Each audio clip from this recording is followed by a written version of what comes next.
उस देश के प्रति परमेश्वर की एक बड़ी योजना है। पिछले दिनों एक सभा के दौरान प्रभु ने एक दर्शन दिया कि भारत के लिए विशेष प्रार्थना करो। आप जानते हैं कि इस देश से सृष्टिकर्ता परमेश्वर ने प्रेम किया है। इस ब्रह्मांड को बनाने वाले यहोवा परमेश्वर ने इस देश से प्रेम किया। परमेश्वर का वचन यूहन्ना 3:16 में कहता है कि परमेश्वर ने जगत से ऐसा प्रेम किया, और उस जगत में भारत की एक भूमिका है। इतिहास देखते हैं तो प्रभु यीशु मसीह ने अपने शिष्य थोमा को भारत में भेजा ताकि भारत के लोग उद्धार पाएं। और जब मैं इस पवित्र शास्त्र बाइबल को देखता हूं, संत पौलुस कहते हैं कि अगर इसमें सारी बातें लिखी जाएं, आरंभ से सब कुछ लिखा जाए और जो कुछ यीशु ने कहा वो सब लिखा जाए, तो इतनी बड़ी पुस्तक बनेगी कि संसार में नहीं समाएगी। लेकिन उसमें भी हम हिंदुस्तान के नाम को देखते हैं। एस्तर की पुस्तक में राजा शहश के दिनों में, जिसका राज्य 127 प्रांतों में कूश देश से लेकर हिंदुस्तान तक था, वो कितना अद्भुत परमेश्वर है कि इस संसार में, इस पूरे ब्रह्मांड में उसने भारत को स्मरण रखा। कम से कम हिंदुस्तान का नाम इस पवित्र शास्त्र बाइबल में आया। धन्यवाद करता हूं प्रभु का कि इस देश में प्रभु ने मुझे जन्म दिया। जैसा अभी मेरे बारे में आपको 2 शब्द कहे, मेरी बचपन से एक इच्छा थी कि मैं एक अच्छा सफल इंजीनियर बनूं, और आगरा यूनिवर्सिटी से मैंने कंप्यूटर साइंस में इंजीनियरिंग की। सैमसंग इलेक्ट्रॉनिक्स और आईसीआईसीआई बैंक के लिए सॉफ्टवेयर डेवलप किए। इस समय आप लोग जो ई बैंकिंग यूज करते हैं, जो गूगल पे, पेटीएम यूज करते हैं या ऑनलाइन बैंकिंग यूज करते हैं, उसके पीछे एक सिस्टम होता है ईडीआई, इलेक्ट्रॉनिक डेटा इंटरचेंज, जो कि structure query language SQL based होता है। 2001 में जब इलेक्ट्रॉनिक बैंकिंग आरंभ हुई थी, परमेश्वर के अनुग्रह से मैं भारत देश का पहला बैच, जो 40 लोगों का बैच था, उसमें से एक था। मैं आपको 23 साल पुरानी घटना बता रहा हूं, तो इसलिए मैं आपका ये जो जीपे है और पेटीएम है, ये इन चीज़ों को अच्छे से समझता हूँ, इंटरनेशनल बैंकिंग को समझता हूँ। एक सफल इंजीनियर बनके मैं क्या कर लेता, क्या हो जाता? लाखों करोड़ों आत्माएं भारत के अंदर। मुझे याद है सन 2005 प्रभु ने मुझसे कहा कि उठ, मैं तुझे दूर दूर अन्य जातियों के बीच भेजूंगा और राजाओं और हाकिमों के बीच में तू मेरा गवाह ठहरेगा। प्रेरितों के काम 22-21 में। मुझे नहीं मालूम था परमेश्वर क्या बात कर रहे हैं। उस रात मैंने निर्णय लिया 3:30 बजे, और सुबह उठकर रिजाइन किया और सेवा में आ गया। मेरे प्रिय भाई सुदीप दयाल जी यहाँ बैठे हैं, जो मेरे मेंटोर भी रहे कैंपस क्रिसेंट संस्था में जब मैं ट्रेनिंग में था। तो आपका स्नेह मुझे मिला, आपका प्यार मिला, मैं बहुत बहुत आपका आभारी हूँ भाई सुदीप दयाल। हमारे बड़े भाई हैं और मुझे बड़ी खुशी है कि मैं आपको देख पा रहा हूँ। सेवा में आ गया, सब कुछ अच्छा था, लेकिन अभी भी दर्शन की कमी थी। दर्शन जो है, जब तक स्वर्ग से ना मिले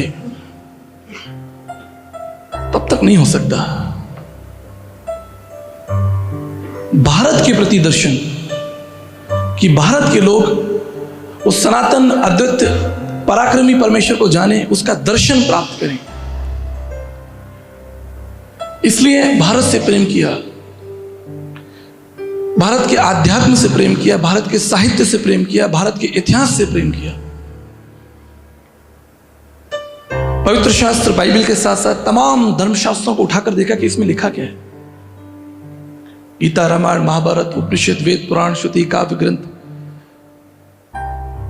अगर यहां पर कोई दर्शन का छात्र है तो वो जानता है कि भारतीय दर्शन में 9 दर्शन पाए जाते हैं। 6 आस्तिक दर्शन है, 3 नास्तिक दर्शन है, सांख्य दर्शन, वेदांत दर्शन, वैशेषिक दर्शन, न्याय दर्शन। ये दर्शन क्या होता है? मनुष्य की भक्ति का लक्ष्य क्या है? मनुष्य की भक्ति का लक्ष्य क्या? आप किसके गीत गा रहे हैं, किसकी आराधना कर रहे हैं? क्या आप उसे जानते हैं? और अगर आप उसे जानते हैं तो उसकी भक्ति का लक्ष्य क्या? आपको अंततः क्या मिलेगा? आप जिसके लिए ताली बजा रहे हैं, जिसकी वंदना कर रहे हैं, जिसके नाम को महिमा और आदर दे रहे हैं, अंततः उससे आपको क्या मिलेगा? हमारे हिंदू प्रिय भाई बहन, मुस्लिम भाई बहन, सिख भाई बहन ईश्वर की आराधना कर रहे हैं, अंततः उनकी भक्ति का लक्ष्य क्या है, कारण क्या है? भक्ति का एक ही लक्ष्य है कि हम सृष्टिकर्ता परमेश्वर को जाने। मैं यहां पर खड़ा हूं, हमारी प्रिय बहन ने मेरे बारे में 2 शब्द आपसे कहे, लेकिन वो मेरा संपूर्ण परिचय नहीं है। मेरा संपूर्ण परिचय कौन दे सकता है? क्या ये 700 लोगों में, 500 लोगों में कोई व्यक्ति है जो ये खड़ा होकर यहां पर कहे कि मैं आपका संपूर्ण परिचय दे सकता हूं? मुझे क्या पसंद है, मैं कौन हूं, कहां रहा, मेरे जीवन की आयु के वर्ष कहां से कहां निकले, मैंने कहां से पढ़ाई की, जब तक आपको बताया ना जाए, जब तक आप पर प्रकट ना किया जाए, आप नहीं जान सकते। उस सनातन अगोचर परमेश्वर का प्रमाण, उसकी उपस्थिति का प्रमाण, उसके स्वभाव का प्रमाण, उसके जीवन के बारे में, उसकी सामर्थ्य के बारे में कौन बता सकता है? संत तुलसीदास जी ने एक बात कही थी, तुलसी याजक आए के कौन भयो समर्थ, तुलसी याजक आए के कौन भयो समर्थ, कंचन पे कुंचन किन्ना पसारो हाथ। इस संसार में कौन ऐसा व्यक्ति है जिसने पाप ना किया हो, और कौन ऐसा व्यक्ति है जो उस परमेश्वर का परिचय दे सकता है? कोई व्यक्ति परमेश्वर का परिचय नहीं दे सकता। परमेश्वर का परिचय केवल परमेश्वर स्वयं ही देगा।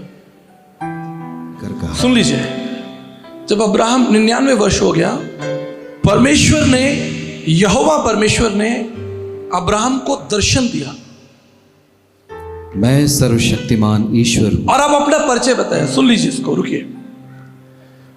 परमेश्वर ने उसे दर्शन दिया, और दर्शन देने के बाद अपना परिचय दिया कि मैं कौन हूं। वो कहता है कि मैं सर्वशक्तिमान परमेश्वर हूं, मैं कोई संत महात्मा नहीं हूं, गुरु पीर पैगंबर नहीं हूं, ज्ञानी नहीं हूं, मैं कोई भविष्यवक्ता नहीं हूं, मैं सर्वशक्तिमान ईश्वर हूं।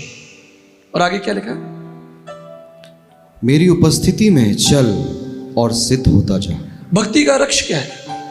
भक्ति का लक्ष्य है सिद्धता को प्राप्त करना। एक मनुष्य सिद्ध बन सके, और सिद्धता के लिए एक पैमाना है।